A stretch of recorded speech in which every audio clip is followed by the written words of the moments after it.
L'âme étant parvenue à l'union à Dieu, il lui importe fort peu d'être dans l'embarras des affaires ou dans le repos de la solitude. Tout lui est égal, parce que tout ce qui la touche, tout ce qui l'environne, tout ce qui lui frappe l'essence n'empêche point la jouissance de l'amour actuel.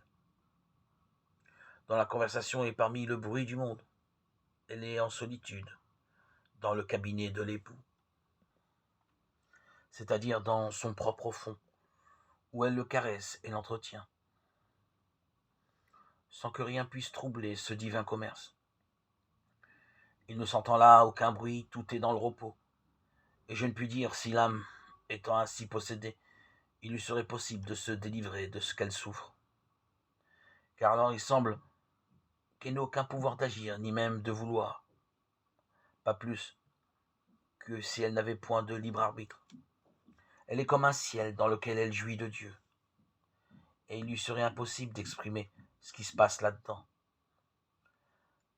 C'est un concert et une harmonie qui ne peut être goûté ni entendu que de ceux qui en ont l'expérience et qui en jouissent.